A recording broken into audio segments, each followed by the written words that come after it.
Ante ti hoy me encuentro y postrado me presento. Tu esplendor me conquistó.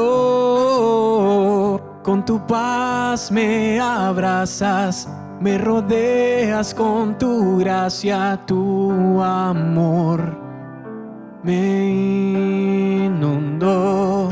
Me acerco a ti, te abro mi corazón, mi vida tuya es. Ya no hay temor, me rindo a ti, me humillo ante tu amor.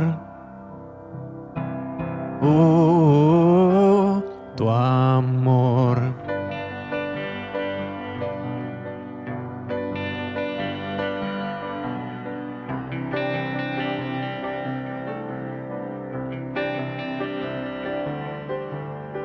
Si me pierdo, tú me encuentras y levantas mi cabeza. Puedo ver tu majestad. Me refugio en tu presencia, me cautiva tu belleza. Quiero estar donde tú estás. Me acerco a ti, te abro mi corazón, mi vida tuya es. Ya no hay temor, me rindo a ti, me humillo ante tu amor. Oh, tu amor.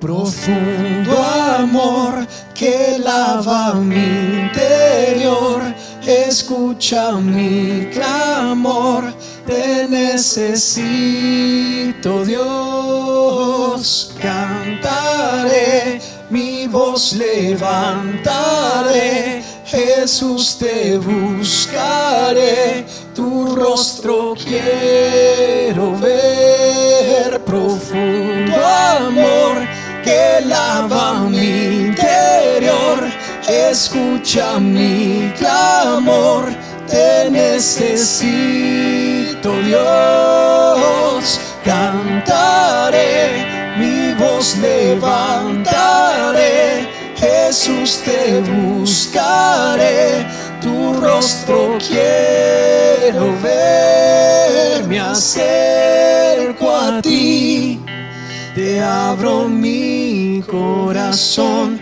mi vida tuya es. Ya no hay temor, me rindo a ti, me humillo ante tu amor. Oh, tu amor.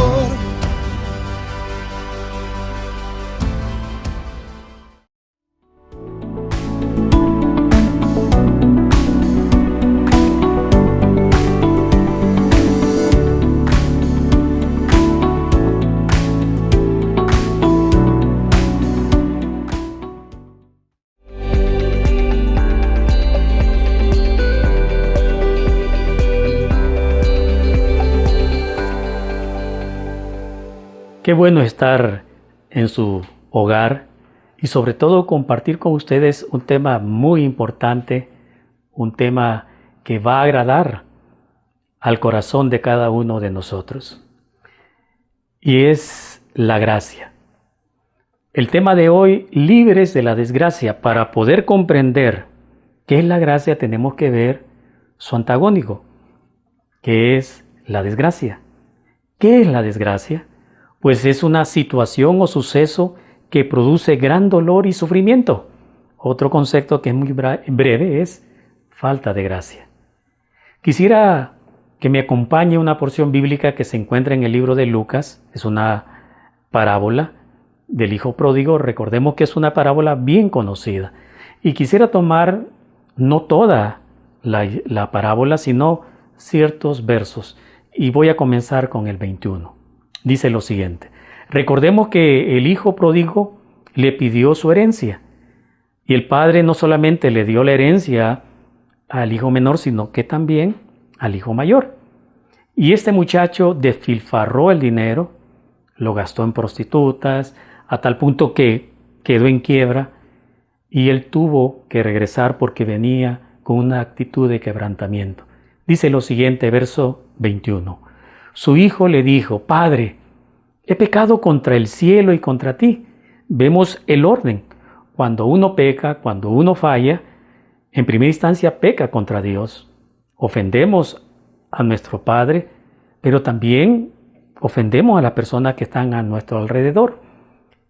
Padre, he pecado contra el cielo y contra ti, y ya no soy digno de que me llamen tu hijo. Sin embargo, su padre dijo a los sirvientes: rápido, traigan la mejor túnica que haya en la casa y vístanlo. Consigan un anillo para su dedo y sandalias para sus pies. Maten el ternero que hemos engordado. Tenemos que celebrar un banquete, porque este hijo mío estaba muerto, ahora ha vuelto a la vida. Estaba perdido y ahora encontrado, y ahora lo hemos encontrado. Entonces comenzó la fiesta. Mientras tanto viene otro personaje, el hijo mayor. Mientras tanto el hijo mayor estaba trabajando en el campo. Cuando regresó, oyó el sonido de música y baile en casa y preguntó a uno de los sirvientes qué pasaba. Tu hermano ha vuelto, le dijo, y tu padre mató el ternero engordado. Celebremos, porque llegó a salvo. El hermano mayor se enojó y no quiso entrar. Su padre salió y le suplicó que entrara. ¡Qué hombre lleno de gracia! Pero él le respondió: todos estos años he trabajado para ti como un burro y nunca me negué a hacer nada de lo que me pediste. Y en todo este tiempo no me diste ni un cabrito para celebrar con mis amigos. Sin embargo, cuando este hijo tuyo regresa después de haber derrochado tu dinero en prostitutas, matas el ternero engordado para celebrar. Su padre le dijo: mira, querido hijo, tú siempre has estado a mi lado y todo lo que tengo es tuyo. Teníamos que celebrar este día feliz porque tu hermano estaba muerto y ha vuelto a la vida. Estaba perdido y ahora ha sido encontrado. ¡Qué hermosa historia de gracia! Todos nosotros hemos escuchado de un hijo pródigo, pero en realidad, en esta parábola hay dos. Algo nuevo, sí, algo nuevo. Otros estudiosos de las Escrituras dicen que hay tres. Esto lo veremos después. Algo que me llamó la atención, hay una palabra que me llamó bastante la atención y es la palabra pródigo. Y empecé a investigar esta palabra y encontré que tiene dos conceptos, uno positivo y otro negativo. Veamos el concepto positivo. ¿Qué significa pródigo en el concepto positivo? Significa generoso, alguien que da abundantemente. Ahora veamos el otro extremo, el sentido negativo. ¿Qué significa en el sentido negativo la palabra pródigo? Significa alguien que despilfarra o gasta sin cuidado sus bienes.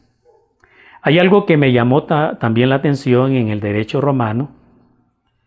Se regula así: la persona que es declarada judicialmente pródiga, o sea, la que se le considera incapaz de actuar por sí misma, o incapaz de hecho, como le llaman los juristas, requiere que lo haga un curador, o sea, con un objetivo de cuidar el patrimonio del pródigo y no poner en riesgo a la familia que de él dependa. Esto es un concepto bien interesante de derecho romano, que es bien interesante que la familia no caiga en la indigencia porque esta persona no es capaz de manejar las finanzas. Veamos aquí los hijos pródigos. El primero, uno que se aleja físicamente. Ese fue el que fue a deshacer el dinero. Ahora veamos el otro hijo pródigo. Recordemos que también pródigo es una persona que no quiere aceptar lo bueno. Y en este caso el hijo mayor no quiso aceptar lo bueno. Eso es otro personaje. Y en la Biblia se nos habla de un hijo que da abundantemente. Pródigo en el concepto positivo es Jesucristo. Pero estamos estudiando la gracia. Vimos aquí un Padre lleno de gracia. Y al estar estudiando este atributo de Dios, de la gracia, me gustó un concepto bien interesante. En base a varios versos bíblicos que estudié de la Biblia, y resumiendo de ese atributo maravilloso de Dios, que es la gracia, es el gozo de Dios en dar lo mejor a sus hijos, algo que no merecemos, pero es el gozo de Dios en dar. Por ejemplo, en el libro de Efesios 2, 8, 9, dice: Dios los salvó por su gracia cuando creyeron. Ustedes no tienen ningún mérito en eso. Es un regalo de Dios. La salvación no es un premio por las cosas buenas que hayamos hecho. Así que ninguno de nosotros puede jactarse de ser salvos. La gracia de Dios nos salvó. Hoy estamos viviendo una época de noticias donde abundan. Algunas son verdad, otras son falsas. Y esas falsas tienen un ingrediente de aberraciones. Por ejemplo, en este proceso de la pandemia estamos escuchando esa palabra del nuevo orden. Hemos escuchado que el COVID fue creado por un laboratorio. Estamos escuchando de esa palabra Anonymous, donde se están infiltrando muchas información. Hoy la nueva izquierda, junto a la identidad de género, están implementando nuevas ideologías que dañan la integridad de una familia, de una sociedad y de un país. La aceptación de la pedofilia. Algunas personas expertas en el comportamiento humano mencionan que el confinamiento está y va a generar situaciones de estrés, de ansiedad en niños y adultos. También noticias financieras, económicas. El Fondo Mundial Internacional menciona que la economía mundial tendrá un decrecimiento del menos 3%. Y en Honduras, el Banco Central mencionó que va a tener un decrecimiento en nuestro país en menos 2 a menos 3. Algo también que el 64.7 en Honduras es de pobreza. Más de 5 millones viven en pobreza extrema. Estamos hablando de un 41.7 que personas están viviendo con $1. ¿Por qué les menciono esto? Porque el mundo está cayendo. Mientras el mundo está cayendo en desgracia, la iglesia se está fortaleciendo y creciendo en la gracia de Dios. El Espíritu Santo hoy en día se está moviendo y haciendo numerosos milagros. Eso se llama gracia. Volvamos a la historia del hijo pródigo. Según los mandatos, y si lo comparamos el hijo pródigo con una ley que se encuentra en el libro de Deuteronomio, capítulo 21, del 18 al 21, que ustedes lo pueden leer en casa, se van a dar cuenta que este hijo merecía la muerte. Repito la cita bíblica, Deuteronomio, capítulo 21, 8, del verso 18 al 21, menciona que este joven merecía la muerte. Pero es bien interesante. No vamos a leer este verso, sino que lo mencioné para que usted lo pueda leer en casa. Pero qué interesante lo que ocurre en esta historia. El Señor nos limpió de toda nuestra maldad.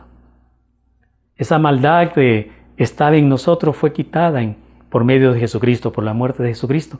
Eso se llama gracia. En el caso del hijo que se fue al mundo, analicemos cómo venía este hombre, este muchacho. Él dijo, he pecado. Él hasta en ese momento se dio cuenta del trato de amor que le daba el Padre.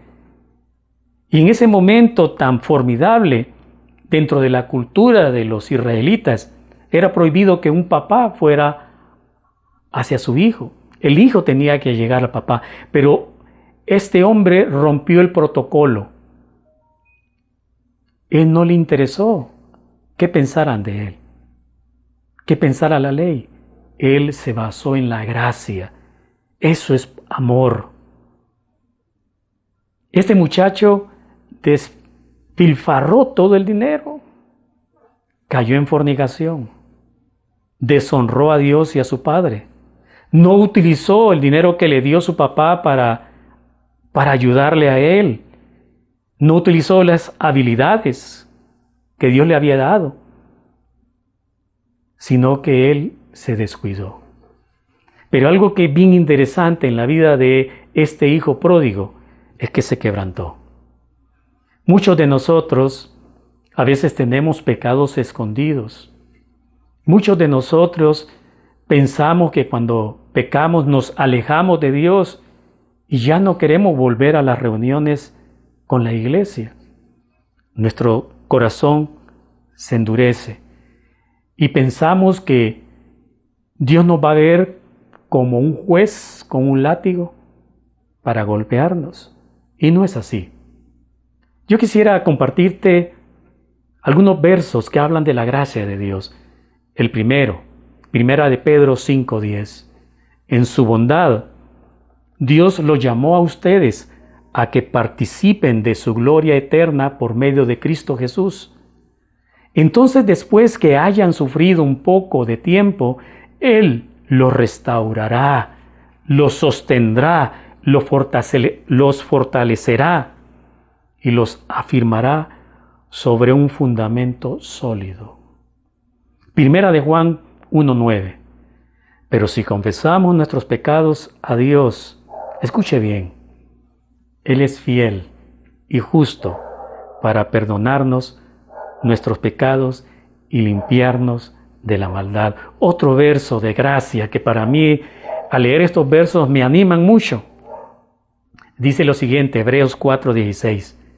Así que acerquémonos con toda confianza al trono de la gracia de nuestro Dios. Allí recibiremos su misericordia y encontraremos la gracia que nos ayudará cuando más lo necesitamos. Si tú en este momento has hecho algo indebido, si tú en este momento tu corazón se ha endurecido, ve al trono de la gracia y vas a alcanzar misericordia. Tú y yo debemos ir a Dios para recibir gracia. Algo que es bien interesante, si tú provocas un ambiente de temor, de extremismo, probablemente es porque no te has acercado al trono de la gracia. Una persona que pasa con Dios va a aprender a tratar con gracia a los demás. El mundo necesita gracia. El mundo necesita escuchar el evangelio de la gracia. El mundo necesita ver ese atributo extraordinario de nuestro Padre tierno, amoroso, que es la gracia. Hay otro verso también que me encontré al estar estudiando este atributo, se encuentra en Primera de Corintios capítulo 15, verso 10, que dice: Sin embargo, lo que ahora soy, todo se debe a que Dios derramó su favor especial sobre mí y no sin resultados, pues he trabajado mucho más que cualquiera de los otros apóstoles, pero no fui yo, sino Dios quien obraba a través de mí por su gracia. Nadie puede decir, yo lo hice todo. Nadie puede llenarse de su corazón de orgullo. Dejémosle eso a Satanás. La gracia que yo recibo de Dios, yo tengo que dar esa gracia.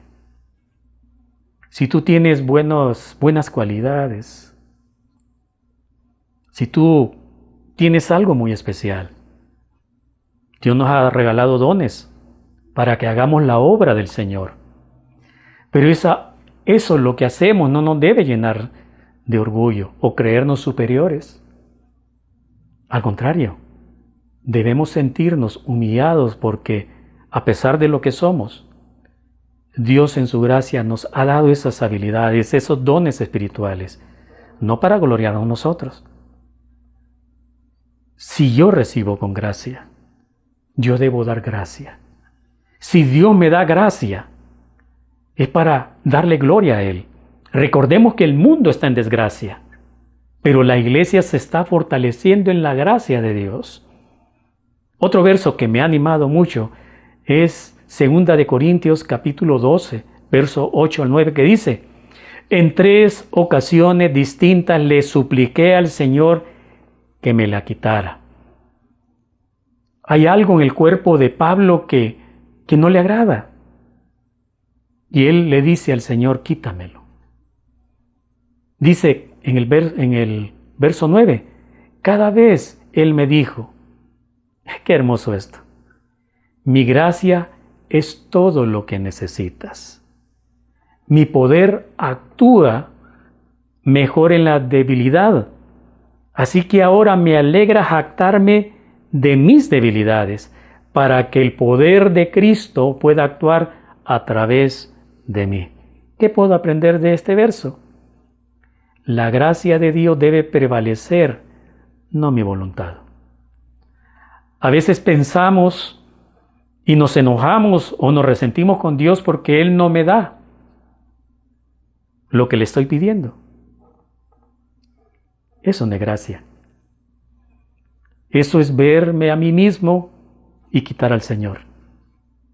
Pero cuando yo acepto la voluntad de Dios, cuando veo su poder, cuando veo que mis debilidades están ahí, pero que se van a perfeccionar por ese poder, por esa gracia, vuelvo a repetir, ¿qué es la gracia?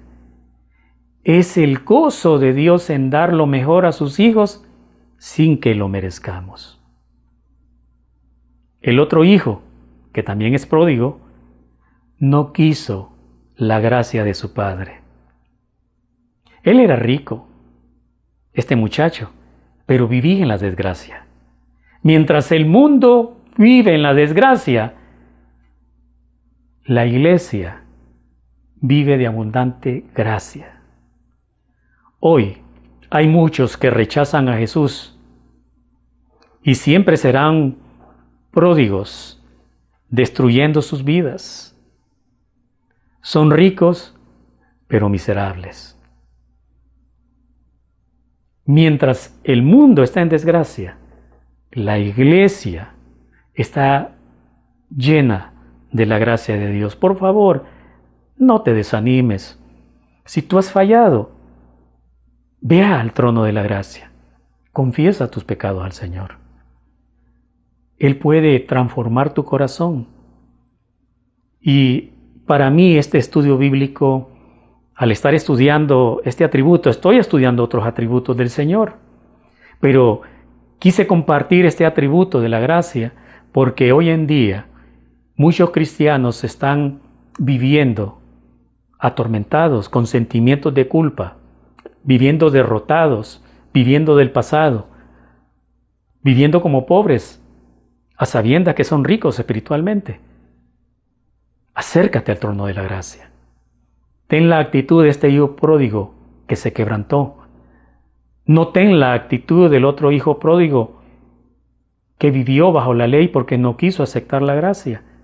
El mundo de hoy no acepta la gracia del Señor. Por eso tenemos que orar. Por eso tenemos que llenarnos de la gracia del Señor para que Él ponga en nosotros gracia para amar al no creyente.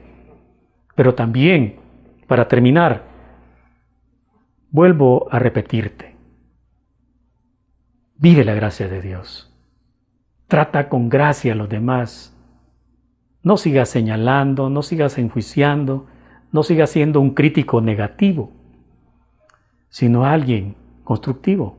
Es bueno hablar con la verdad, pero con amor y gracia. No sigas atormentándote. Vive. Déjate abrazar por la gracia del Señor. Él quiere levantarte hoy. Él quiere hacer cosas muy grandes en tu vida. No solamente en tu vida, sino también en tu familia. Para terminar, disfrutemos la gracia de Dios. Voy a orar por ti. Voy a orar por mí para que la gracia de Dios sobreabunde en nuestros corazones, en nuestros hogares. Padre, gracias por la oportunidad de hablar de uno de tus atributos.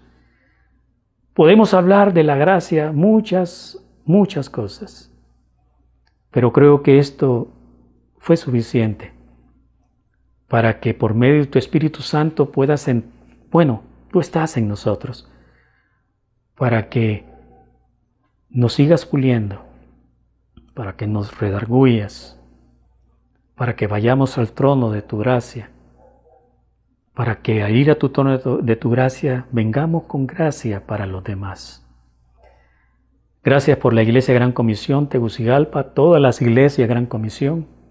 Quiero orarte por aquellas personas que en este momento, Señor, creen que te han fallado y que su corazón se ha endurecido y se ha apartado de ti.